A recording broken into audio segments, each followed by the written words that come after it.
Assalamualaikum warahmatullahi wabarakatuh. Perkenalkan, nama saya Ilyas Satria Saputra dengan NPM 233402075 dari kelas B Manajemen Operasional 2. Pada kesempatan kali ini saya akan menjawab tentang forecasting atau peramalan dengan kasus yaitu Kopi Nusantara dan tantangan menebak musim. Nah, pada kasus ini, CP Kopi Nusantara menghadapi fluktuasi permintaan yang signifikan, terutama menjelang akhir tahun dan bulan puasa, di mana permintaan cenderung meningkat, namun karena pola permintaan tidak konsisten, membuat perusahaan ini kesulitan untuk memastikan ketersediaan produk yang optimal. Sebelum melanjutkan ke pertanyaan, di sini saya akan sedikit menjelaskan tentang apa itu forecasting. Nah, forecasting adalah seni dan ilmu untuk memprediksi masa depan atau forecasting adalah tahap awal dan hasil ramalan yang menjadi dasar bagi seluruh perencanaan produksi. Artinya, semua keputusan penting mulai dari berapa yang harus diproduksi, kapan mulai produksi, hingga kapan barang dikirim berasal dari hasil ramalan. Nah, di sini pertanyaan yang pertama yaitu apa manfaat peramalan dalam konteks operasional CP Kopi Nusantara? Nah, manfaat peramalan dalam operasional Kopi Nusantara yang pertama yaitu meningkatkan ketepatan produksi. Karena tanpa forecasting, produksi jadi seperti berjudi. Kadang untung, kadang buntung, dan forecasting dapat membantu manajer. Nah, dengan begitu, membantu perusahaan tidak kelebihan stok atau tidak kekurangan stok. Ini sesuai dengan prinsip bahwa forecasting adalah dasar perencanaan produksi. Nah, lalu yang kedua yaitu mengoptimalkan persediaan dan gudang. Dimana contohnya nih, tahun lalu Anda sebuah kopi ini ya memproduksi 5.000 kemasan kopi untuk bulan puasa. Ternyata hanya terjual 3.000, sisa 2.000 kemasannya harus disimpan. Bahkan ada yang rusak. Nah, bisa membuat rugi besar. Tapi tahun ini Anda jadi hati-hati, hanya produksi 3 kemasan. Ternyata permintaan naik menjadi 6.000. Anda kehilangan 3.000 potensi penjualan. Nah, dengan forecasting kita bisa menemukan titik keseimbangan di mana pola permintaan dari tahun sebelumnya bisa dianalisis agar keputusan hari ini tidak spekulatif. Inilah mengapa forecast bernilai strategis bukan hanya teknis. Nah, lalu yang ketiga yaitu mengurangi biaya operasional, di mana dengan jadwal produksi yang lebih stabil dan direncanakan, tidak ada kebutuhan untuk biaya ekstra.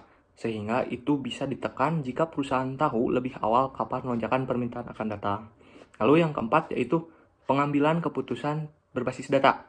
Karena forecasting menggunakan data historis yang telah diolah dan dianalisis, sehingga keputusan manajemen bisa lebih objektif. Bukan lagi menebak, tapi menghitung kemungkinan pola nyata dari masa lalu. Metode peramalan seperti apa yang cocok untuk pola permintaan musiman? Nah, pada kasus ini, pola permintaan dijelaskan sebagai bagian dari metode deret waktu. Pola musiman terjadi bila mana suatu deret dipengaruhi oleh faktor musiman seperti kuartal, bulanan, atau hari-hari tertentu. Nah, permintaan CP Nusantara meningkat saat momentum musiman seperti puasa dan akhir tahun. Maka ini termasuk ke dalam pola musiman. Nah, metode peramalan yang cocok yang pertama ya adalah metode seasonal atau musiman.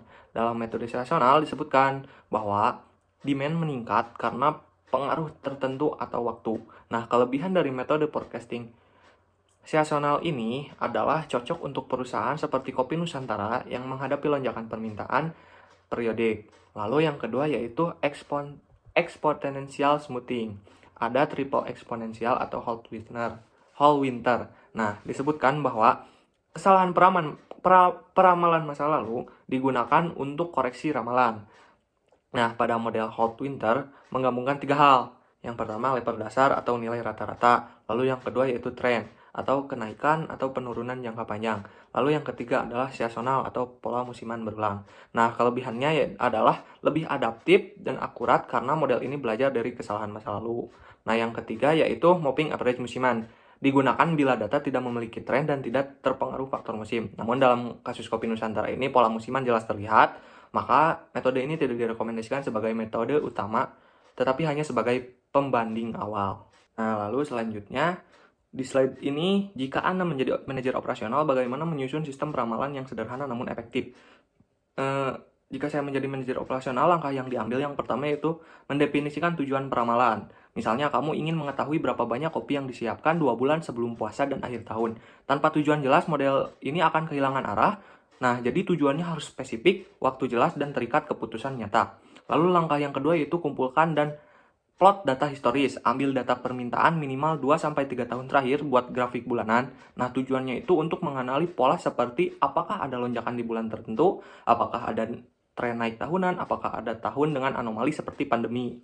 Nah, inilah dasar untuk memilih metode forecasting. Nah, lalu langkah yang ketiga yaitu pilih metode forecasting yang sesuai. Jika terlihat pola musiman, maka pakai metode seasonal. Jika ada kenaikan tren ditambah musiman, pakai hot winter. Nah, jika datanya datar, bisa pakai moving average. Lalu langkah yang keempat yaitu hitung dan bandingkan akurasi. Nah, disebutkan cara menghitung kesalahan forecast. Yang pertama yaitu MAD atau mean absolute deviation, seberapa besar rata-rata kesalahan.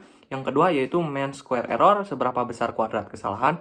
Dan yang ketiga yaitu MAPE atau mean absolute percentage error, berapa persen kesalahan dari total. Nah, pilih metode dengan error terkecil.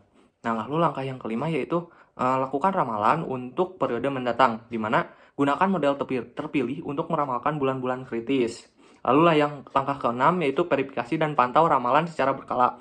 Gunakan moving range chart seperti jika titik-titik berada di luar batas kontrol, maka ramalan itu harus diperbaiki. Nah, langkah yang terakhir yaitu kolaborasi dengan tim lain. Karena forecasting bukan tugas satu orang, jadi harus berkolaborasi dengan tim penjualan, tim distribusi, maupun tim gudang.